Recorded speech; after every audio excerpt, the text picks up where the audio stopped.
보통 사람들이 난감한 일을 당할 때에 이 딜레마에 빠졌다, 이런 표현을 쓰지 않습니까? 그 딜레마라는 이 단어의 어원을 보니까 이 헬라어인데요, 합성어입니다.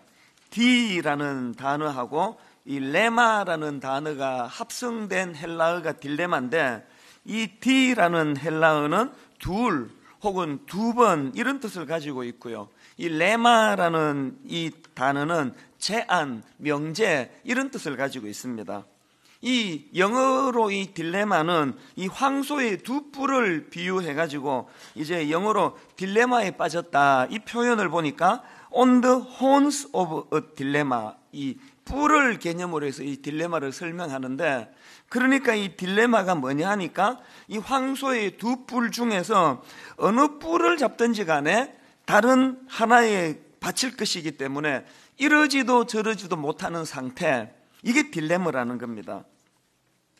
제가 이 딜레마라는 이 단어를 이제 오늘 본문을 묵상하다가 이 단어가 불쑥 떠올랐는데, 여러분 지금 예수님 당시에 그 유대인들의 상태가 바로 이게 이 황소의 두 뿔 중에 이 뿔을 잡으면 저 뿔이 들이받고 저 뿔을 잡으면 이 뿔이 나를 들이받아 가지고 이러지도 저러지도 못하는 그런 상태, 이게 바로 그 복음을 모르는 유대인들이 갖고 있던 그 딜레마 문제 아닙니까? 하나님과 담 쌓고 제멋대로 살면은 세리와 창녀로 표현되는 막장 인생으로 그렇게 떨어져 버리고, 그런가 하면은 그런 저질 인생이 싫어가지고 어떻게 해서든 율법을 붙잡고 그렇게 해 노력을 하다가 보면은 이 서기관 바리새인 같은 종교적인 위선자가 돼가지고 더 역겨운 인생이 되어버리니, 그게 딜레마라는 거예요. 이러지도 못하고 저러지도 못하는. 바로 이것을 표현한 것이 오늘 본문 로마서 3장 20절 말씀입니다. 그러므로 율법의 행위로 그의 앞에 의롭다 하심을 얻을 육체가 없나니 율법으로는 죄를 깨달음이니라. 율법을 지키지 않고 제멋대로 살자니 타락의 자리로 빠지는 것 같고, 율법을 지키려고 애를 쓰면 애를 쓸수록 이 율법으로는 절대로 하나님의 의에 이를 수 없다는, 그래서 그 죄인된 자기의 모습만 점점 부각이 되니 이게 바로 딜레마라는 거예요. 이런 상태에 빠져버린 인생을 하나님께서 불쌍히 보시고 새로운 대안을 제시해 주시는데요, 그게 바로 오늘 본문 21절 22절 말씀입니다.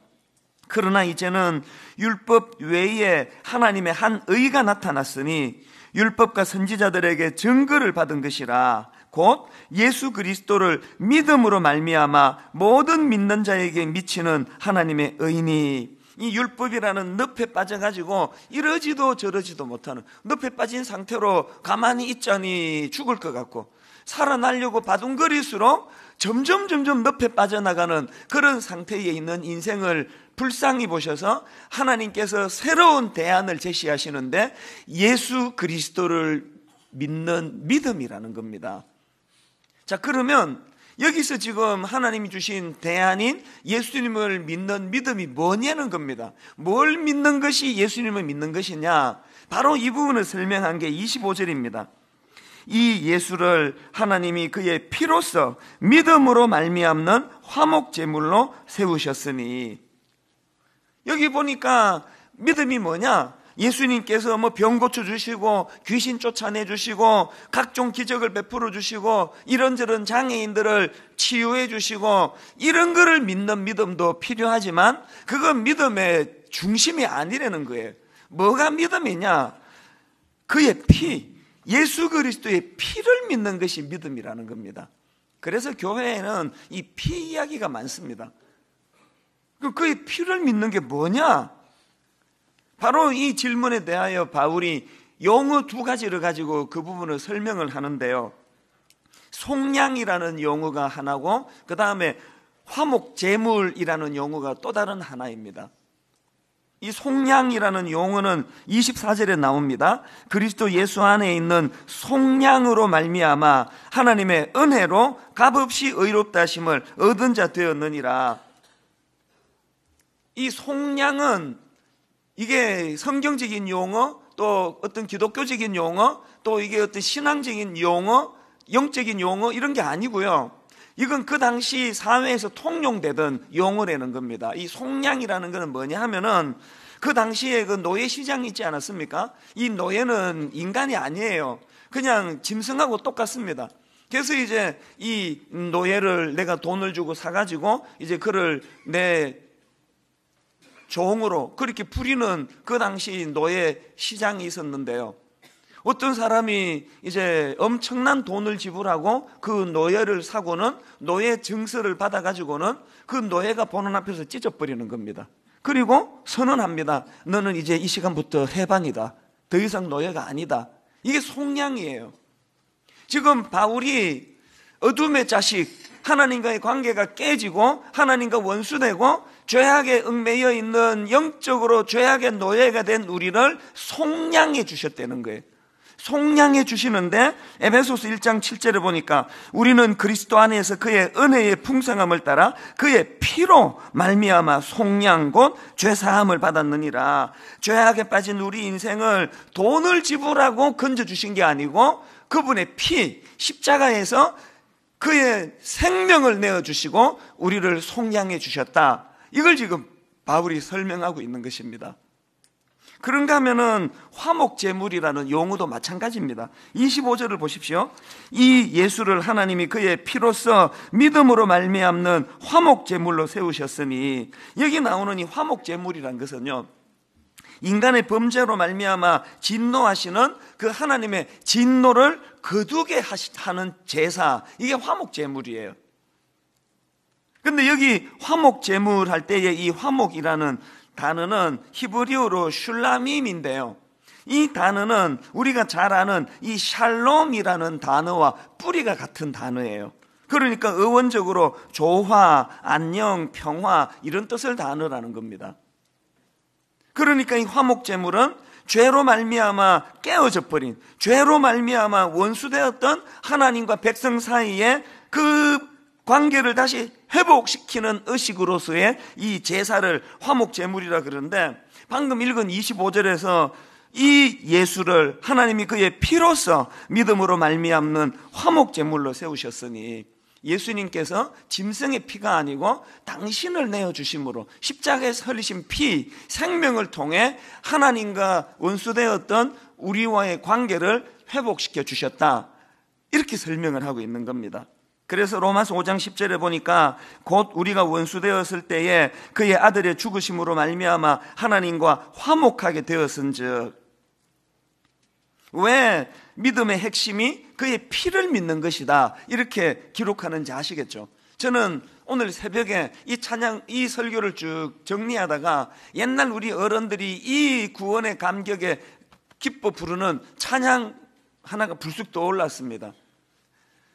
울어도 못하네, 눈물 많이 흘려도 겁을 없게 못하고 죄를 씻지 못하니 울어도 못하네. 이 찬양은요, 제 어린 기억에 이 못하네 시리즈예요. 계속 못하네, 못하네, 못하네.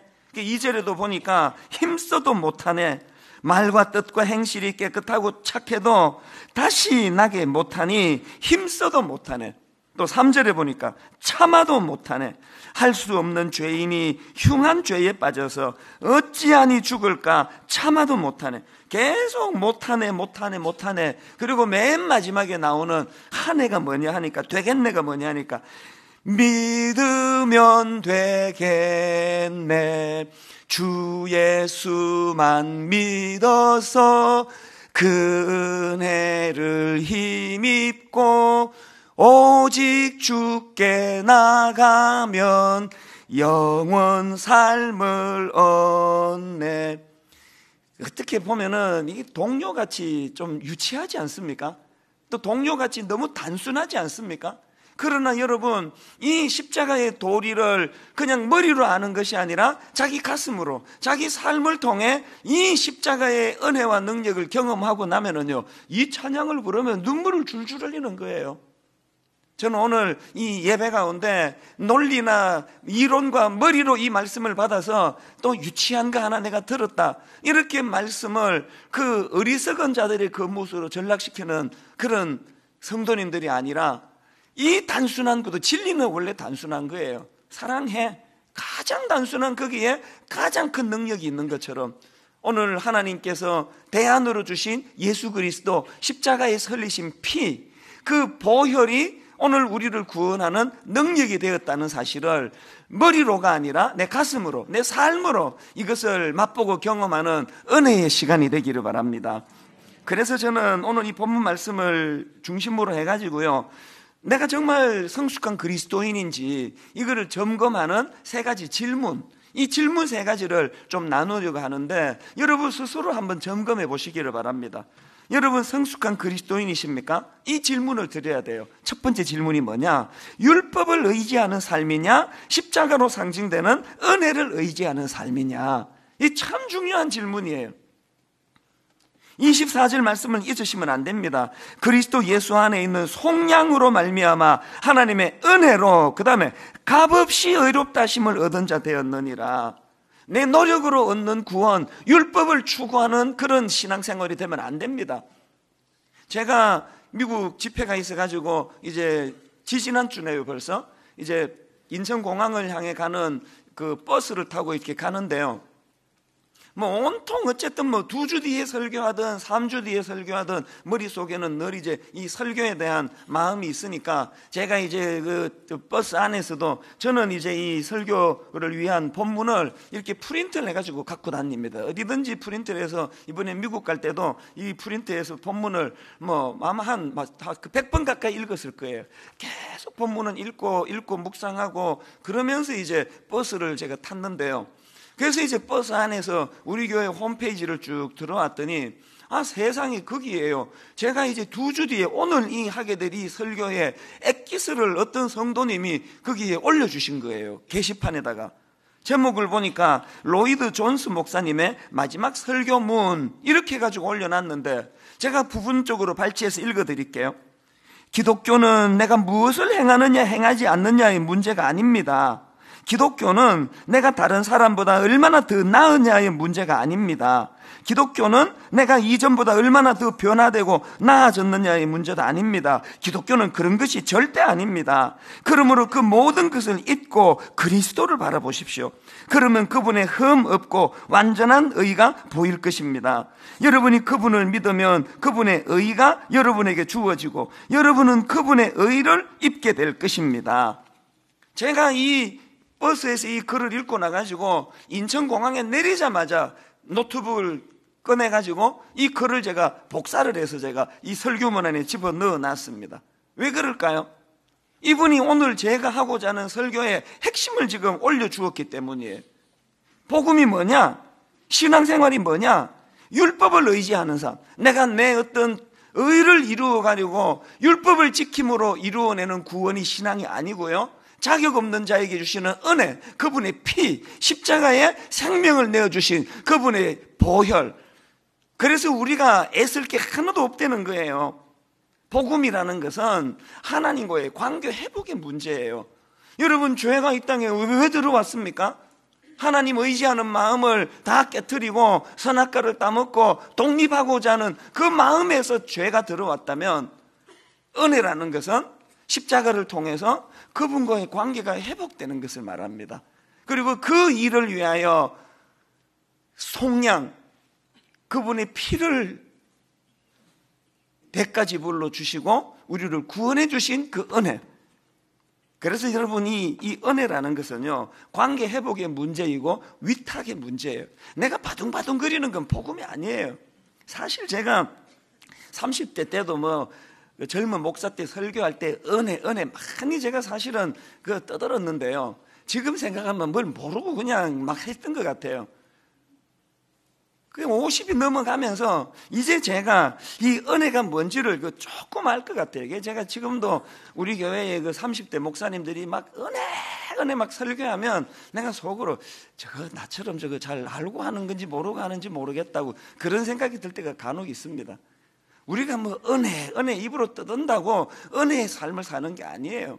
진짜 은혜가 내 안에 있으면요, 그 위탁해 드리는 거기에. 그래서 지난 제 삶을 돌아보면은 참 이게 말로 다 할 수 없는 이 은혜의 삶 아닙니까? 저 같은 아무것도 없는, 이런 실력도 없고 뭐 아무것도 없는 저 같은 사람이 이렇게 하나님 은혜로 목회를 잘하고 있는 것. 그래서 점점 이 은혜가 뭔지를 절실하게 느껴져 가고 있는 겁니다.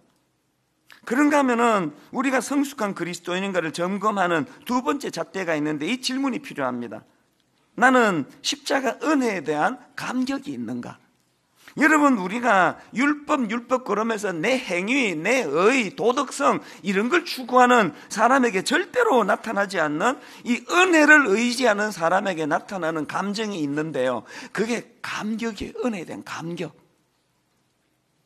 21절에 그러나 이제는 율법 외에 하나님의 한 의가 나타났으니, 여러분 여기 나오는 이 이제는이라는 이 단어는요, 제가 박윤선 주석을 보니까 이렇게 설명합니다.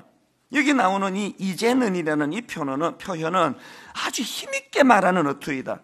이 역설체는 기쁨에 넘치는 새 시대의 출현을 지적한다. 이 이제는은 대환희의 폭발, 대감사의 연출을 일으키는 것이다. 여러분, 우리가 이 성경을 이 글로 읽어서 놓치는 게 참 많습니다.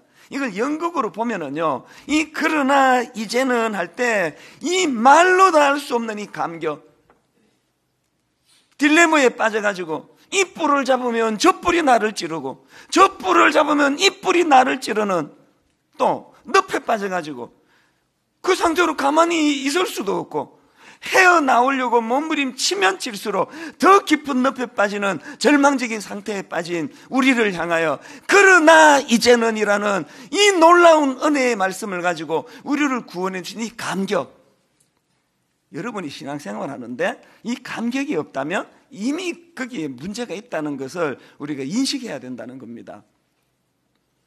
여러분, 우리가 로마서 1장을 같이 살펴볼 때 말씀드렸지만 로마서를 왜 썼습니까? 대상이 누굽니까? 로마서 1장 15절 말씀 기억하시죠? 그러므로 나는 할 수 있는 대로 로마에 있는 너희에게도 복음 전하기를 원하노라. 지금 바울이 복음 전하기를 원하는 너희가 누구냐 보니까 8절, 먼저 내가 예수 그리스도로 말미암아 너희 모든 사람에 관하여 내 하나님께 감사함은 너희 믿음이 온 세상에 전파됨이로다. 아니지, 바울이 이미 복음을 다 알고 있고 믿음 좋기로 소문난 그 사람들에게 뭐하러 그 반복해서 복음 전하기를 그렇게 원한다는 겁니까? 이론 하나 더 세우는 게 아니에요. 바울이 이미 복음을 알고 있는 너희들에게 내가 복음 전하기를 원한다 할 때는 거기에 머리로만 아는 복음으로는 안 된다는 거예요. 복음의 능력을 알아야 된다는 거 아닙니까? 그래서 여러분, 로마서 1장 16절에서 바울이 소개하는 말씀이 이거 아닙니까? 내가 복음을 부끄러워하지 아니하노니 이 복음은 모든 믿는 자에게 구원을 주시는 하나님의 능력이 됨이라. 여러분, 우리가 머리로 지식으로 아는, 이론적으로 아는 복음은요, 유치한 거예요. 초등학교 애들이 만든 동요 같은 게 믿으면 하겠네, 뭐는 안 되네, 뭐는 안 되네, 유치한 것 같은 이런 내용들이 얼마나 내게 능력이 되고 감격이 되는가를 맛보는 게 그게 신앙생활이거든요. 제가 이번에도요, 미국 집회를 위해서 미국 가는 비행기를 타면서 저에게 온 몸으로 느껴지는 감격이 뭔지 아십니까? 그리고 미국 집회를 마치고 이제 인천공항에 도착할 때 온 내 심령이, 내 세포 하나하나가 감격하는 그 포인트가 뭔지 아십니까? 20대 때 제가 이민 가가지고 너무너무 적응이 잘 안 되고 나 스스로가 이 사회에 부적응하자 갖고 내가 할 수 있는 거는 뭐 기타나 치고 뭐 여학생 꽁무니나 쫓아다니고 이런 거는 할 줄 알지, 나는 아무것도 할 수 없는 인간이라고. 이거 뭐 앞도 막히고 옆도 막히고 뒤도 막히고 이 딜레마 그 자체예요. 전 가족이 이민을 가가지고 한국으로 되돌아갈 수도 없고 미국 생활에 적응하자니 너무너무 제게는 너무 힘들고, 그래서 여러분 한 1년 반 지나가지고 죽을 것 같아가지고요, 이대로 계속 있다가는 못 견딜 것 같아가지고 한국으로 나왔습니다. 1년 반 만에 한국으로 나와서 한국에 살던 우리 누나집 지금 생각하면 너무 고마워요. 그래서 제가 이번에 집회 마치고 시카고 들러가지고 그 누나한테 내가 정말 맛있는 걸 내가 대접하고 싶다고 생각만 해도 고마운 거예요. 석 달을 그렇게 지냈습니다. 막 숨을 쉴 것 같더라고요. 그리고는 이제 그 꿈 같은 석 달이 다 지나고 김포공항에서, 그때는 이제 미국 갈 때는 김포공항인데요, 김포공항에 시카고 가는 비행기 올라탔는데요, 죽을 것 같은 거예요. 내가 그날을 지금도 잊지를 못해요. 하염없이 한숨이 나오면서 자꾸 무슨 생각이 드는가 하니까 이 비행기가 지금 시카고로 가는 비행기가 아니고 지금 이 비행기가 시카고에서 한국으로 도착하는 비행기 같으면 얼마나 좋겠나. 이번에도 제가 미국으로 갈 때, 또 미국에 일을 마치고 한국으로 돌아와 인천공항에 내릴 때 제 마음 안에 뭐가 감격이 됐나, 복음이 제게 도대체 어떤 능력이 되었기에 그게 없어져 버렸어요. 그게 미국에 가도 좋고 돌아와도 좋고, 뭐 시차로 요새 또 아침에 또 좀 힘들거든요. 오늘도 새벽에 12시 반에 눈이 떠졌습니다. 12시 반에 눈 떠져도 좋고, 왜? 설교 준비하면 되니까. 잠을 좀 더 많이 자면 그래서 좋고. 이게 뭐 버릴 게 하나도 없는 거예요, 내 인생에. 이거 어떻게 된 거예요, 내 인생에. 그 제가 이 설교를 준비하면서 찬양 하나, 한량없는 은혜, 갚을 길 없는 은혜, 내 삶을 애워싸는 하나님의 은혜. 오늘 아침에 새삼 저 찬양이 눈물이 됐던 것은요, 한 구절이 눈에 확 들어오는 거예요. 내 삶을 애워싸는 하나님의 은혜. 여러분, 예전에는요, 내 삶을 애워싸는 것은 아픔, 힘듦, 낙심, 좌절, 사람들에 대해서는 섭섭함, 원망. 그런데 어느 날 내 삶을 되돌아보니 그런 부정적인 것, 두려움, 절망, 낙심, 내 삶을 애워싸던 것들이 하나도 다 어디 간지 없어져 버리고 내 삶을 애워싸는 하나님 은혜에 대한 감격, 감사, 들어가도 기쁘고 나가도 기쁘고. 여러분, 우리가 머리로 아는 복음으로는 이 감격을 절대로 누릴 수가 없습니다. 그래서 제가 자꾸 저에게 어떨 때는 물어봐요. 네 혹시 지금 그 큰 교회 목사 돼가지고 지금 그런 거 아닌가, 너 지금? 그거 아닌 것 같아요, 암만 생각해도. 그럼 너 작은 교회를 한번 가봐라. 이 감정이, 이 감격이 똑같이 있는지 너 한번, 어떨 때는 막 그런 충동을 느껴요, 제가. 여러분, 큰 교회 되고 뭐 사업이 잘 되고, 뭐 이번에 우리 애가 뭐 공부도 못하는데 막 찍는 것마다 맞아가지고 막 서울대학 들어가고, 그래서 누리는 그 감격은 복음의 감격이 아니에요. 우리 애가 삼수를 해도, 삼수한 애가 시험 보고 나오면서 또 울어도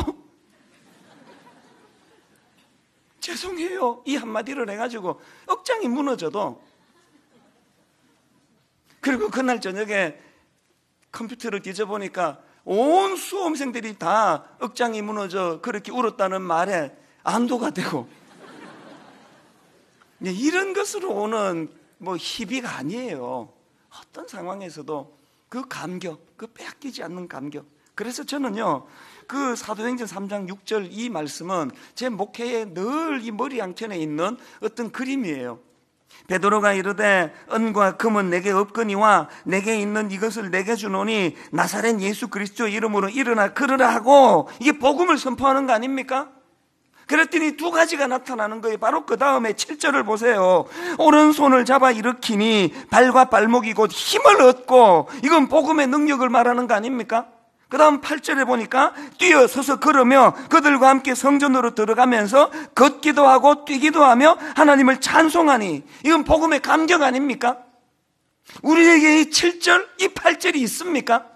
복음의 능력이라는, 율법을 의지할 때는 내가 가진 지식, 내가 가진 그 무엇, 내가 가지고 있는 실력, 이걸 의지할 때는 절대로 나타나지 않던 이 하나님의 능력, 그리고 하나님의 능력이 나타나는 그곳에 있는 하나님 은혜에 대한 감격.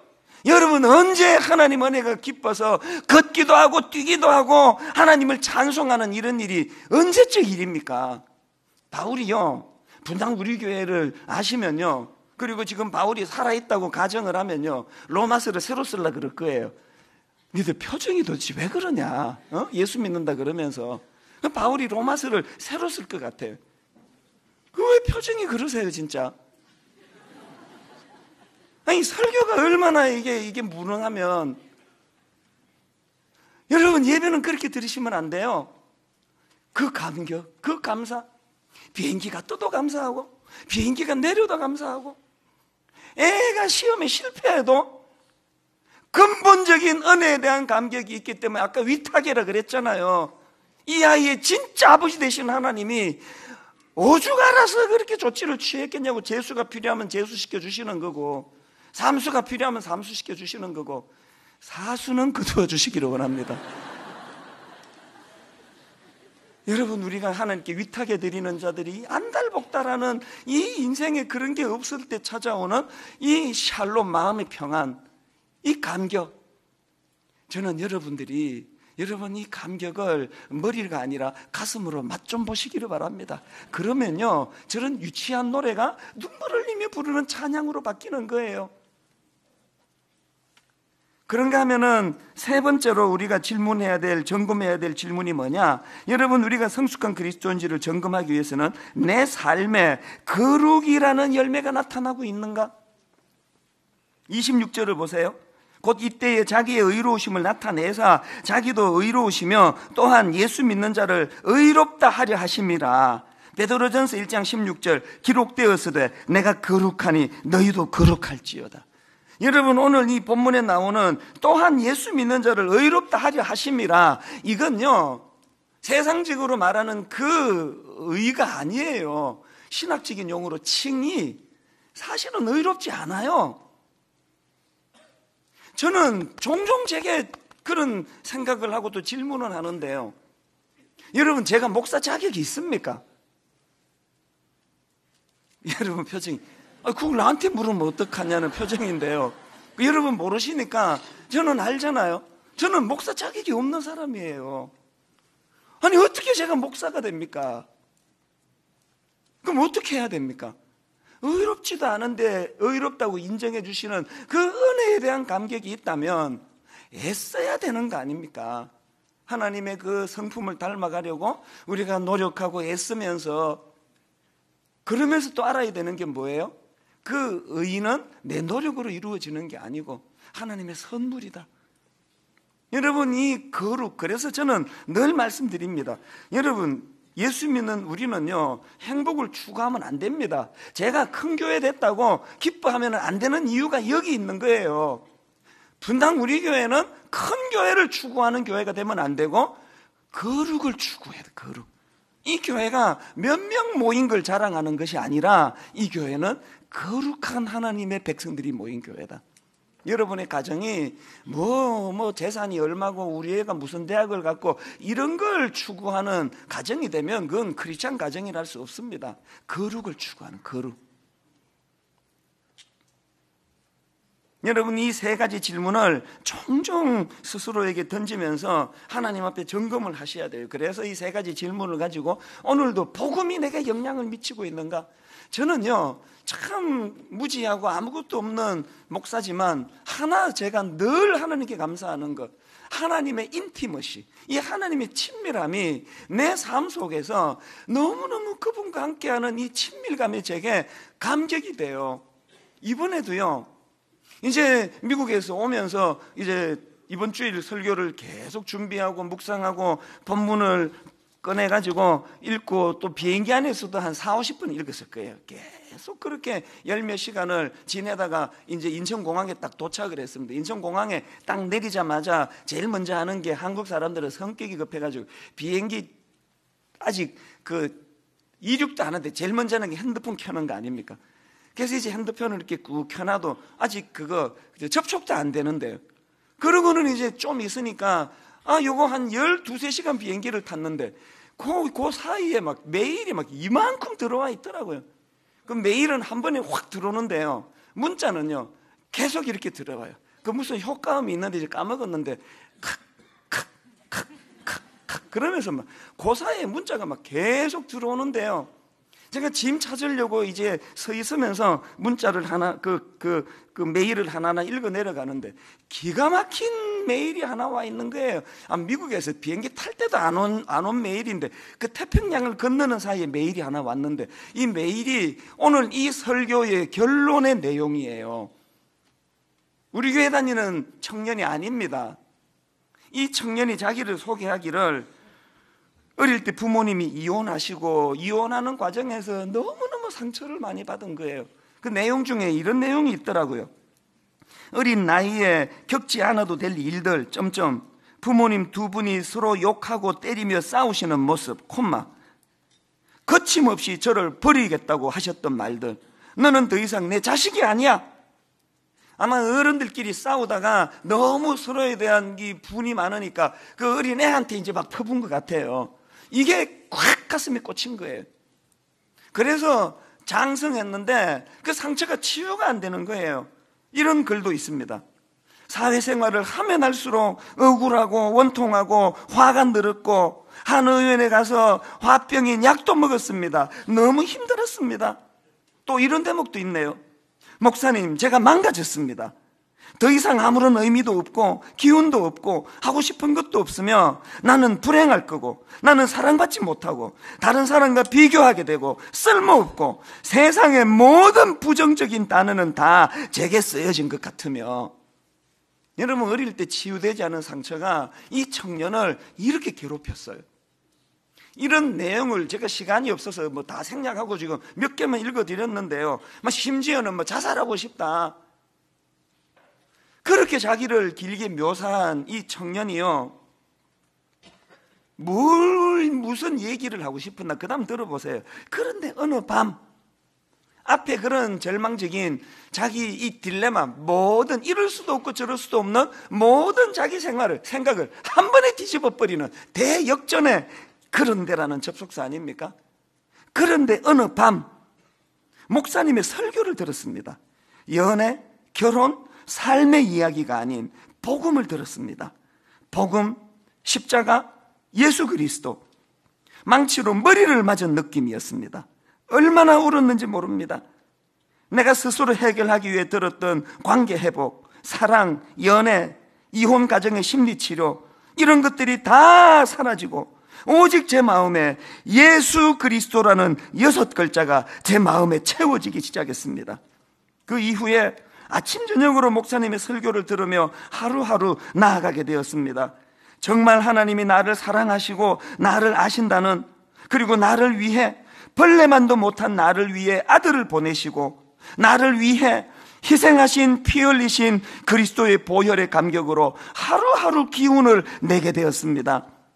중간에 생략하고, 언젠가 목사님이 평화, 하나님의 평강이라는 찬양을 부르셨을 때 집에 오는 길에 앉아 가슴에 손을 얹고 울었습니다. 언젠가 나를 사랑하시고 나를 예뻐하시고 나를 도우시는 하나님, 정말 내 안에 영접할 수 있도록 말씀 전해주셔서 감사합니다. 여러분, 인천공항에서 지금 짐 찾으려고 지금 이 빙글빙글 돌아가고 있는 거기에 카트 들고 지금 이걸 내가 읽고 있는데 비행기 탈 때도 없던 이 글 하나가 올라와 있는 거예요. 제가 이 글을 읽으면서 하나님의 음성을 들었습니다. 하나님의 뜻이 느껴지는 거예요. 이 편지를 통해 하나님이 제게 말씀하고자 하는 포인트가 뭐냐? 너 다음 주일 설교할 때 이론만 가지고 십자가 복음 있다 이 소리 하지 말고 복음이 능력임을 좀 알아라. 오늘도 복음이 얼마나 능력을 나타내는지, 어릴 때 상처가 치유가 되지 않아가지고 화병 약을 먹고 있는 그 사람에게 평화, 하나님의 평화가 그 찬양이 들려질 때 길거리에 털썩 주저앉아서 감격에 겨워 눈물을 흘리게 만드는 능력, 이게 복음이다. 이걸 전해야 된다. 이걸. 여러분, 바울이 왜 이미 로마에 예수 믿는다고 그렇게 알려진 사람들에게 왜 이 복음 전하기를 그렇게 원한다 그러는 겁니까? 머리로 아는 복음? 이론으로 아는 복음? 옛날 우리 윗대 어른들이 너무너무 순수하셔서 그 복음의 감격을 눈물로 기뻐하면서 하나님 앞에 은혜를 구하면서 울어도 못하네, 힘써도 못하네, 참아도 못하네, 믿으면 하겠네. 이 유치하게 느껴지는 이 표현 속에 옛날 어른들이 그렇게 눈물을 흘리는 그 감격, 이거는 복음이 이론이 아니라 능력이기 때문에 이 복음을 맛본 사람만이 가질 수 있는 감격의 찬양이기 때문에 여러분, 저는 오늘 말씀을 이렇게 마무리하기를 원합니다. 로마서 3장 28절, 그러므로 사람이 의롭다 하심을 얻는 것은 율법의 행위에 있지 않고 믿음으로 되는 줄 우리가 인정하노라. 하나님에 대한 예수 그리스도, 그분의 피, 보혈, 십자가, 이 단순한 진리의 용어들이 단숨에 그 청년의 인생을 뒤집어 놓는 능력이 된다고 한다면, 하나님 이 복음의 능력이 우리 가정에 나타나게 하여 주시옵소서. 우리 자녀들에게 우리가 준 상처 치유를 받지 못해 오늘도 화병 약을 먹어야 될지 모르는 우리 아들에게, 우리 딸에게, 그 청년에게 주신 그 하나님의 복음의 능력이 우리 아이들에게도 좀 임하기를 원합니다. 나타나기를 원합니다. 이 소원을 가지고 드리는 것이 예배인 줄로 믿습니다. 여러분, 오늘 저는 아까 불렀던 그 찬양이요, 한량 없는 은혜, 갚을 길 없는 은혜, 내 삶을 애워싸는 하나님의 은혜. 여러분의 삶을 그동안 애워싸고 있는 것들이 뭔지를 한번 돌아보세요. 예수 믿는다 그러면서 여전히 좌절하고 낙심하고 내 삶을 애워싸고 있는 형제들에 대한 섭섭한 마음, 원망, 울분, 이것들이 다 사라지고 내 삶을 애워싸는 하나님의 은혜, 하나님의 은혜. 우리 후렴부터 이 찬양을 부르실 때 이 찬양이 능력이 되어서 내 안에 이 먹구름을 몰아내는 복음을 맛보는 통로가 되기를 원합니다. 우리 이렇게 찬양합니다. 한량 없는 은혜, 한량 없는 은혜, 갚을 길 없는 은혜, 갚을 길 없는 은혜, 내 삶을 애워싸는, 내 삶을 애워싸는. 여러분이 감격이 있습니까?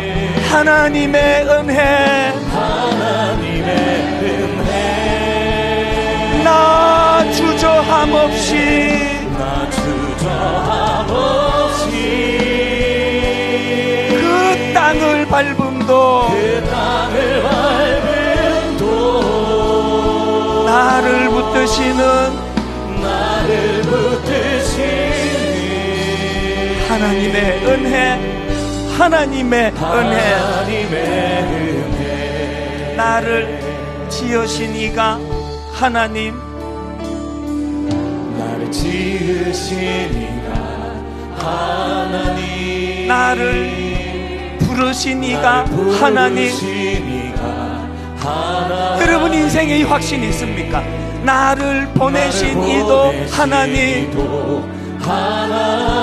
여러분 이렇게 고백하실 수 있습니까? 나의 나 된 것은 다 하나님 은혜라.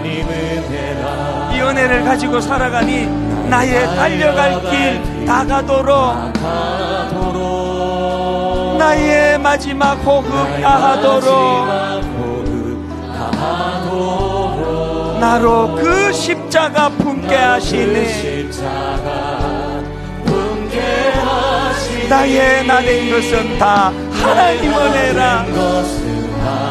이 은혜의 감격을 이렇게 노래합니다. 한량 없는 은혜,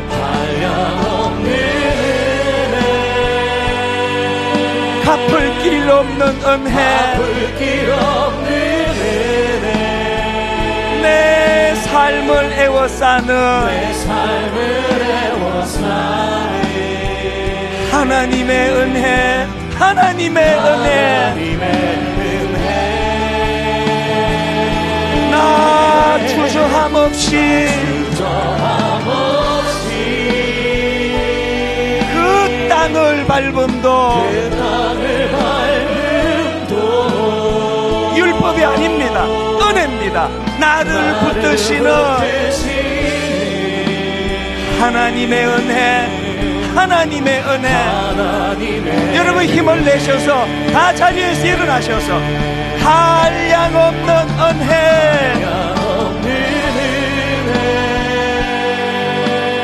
갚을 길 없는 은혜.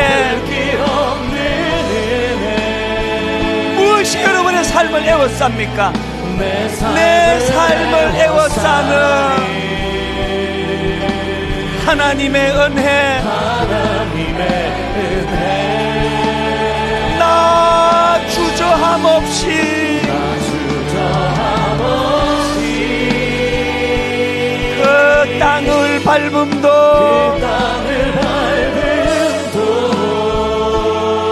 나를 붙드시는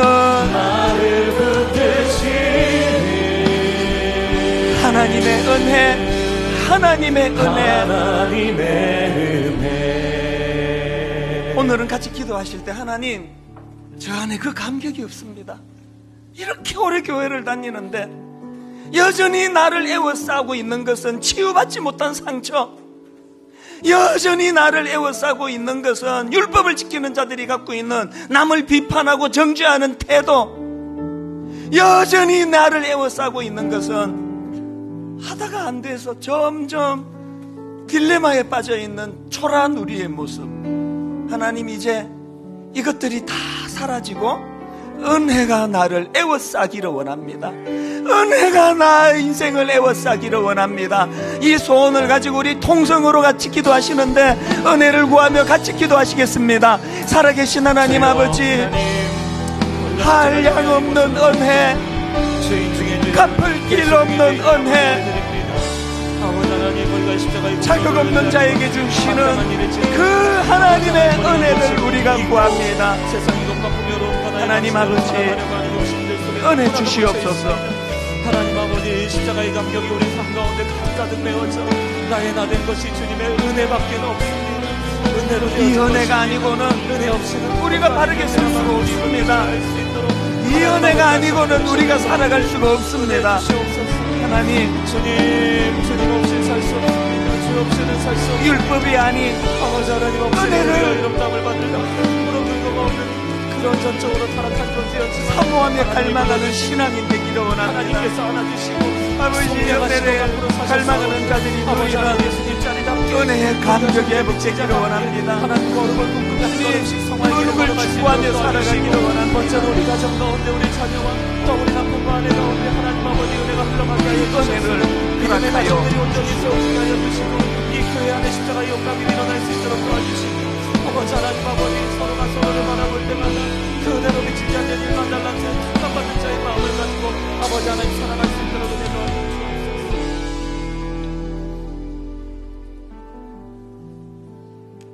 그러므로 사람이 의롭다 하심을 얻는 것은 율법의 행위에 있지 않고 믿음으로 되는 줄 우리가 인정하노라. 하나님, 울어도 못하네, 힘써도 못하네, 참아도 못하네, 늪에 빠져 그대로 있을 수도 없고 헤어나와 보겠다고 몸부림치면 칠수록 더 늪에 빠져들어가는 우리의 현실을 직시하고 바라보게 하시고 율법이 아닌 하나님에 대한 예수 그리스도의 십자가 복음을 붙잡는 저희들 되게 하여 주시옵소서. 그 청년의 상한 마음을 치유하시는 하나님의 능력이 우리 심령에도 우리 가정에도 우리 자녀들에게도 사랑하는 아내에게도 남편에게도 어머니에게도 아들에게도 아버지, 이 능력이 우리들 심령 속에 회복이 되도록 함께하여 주시옵소서.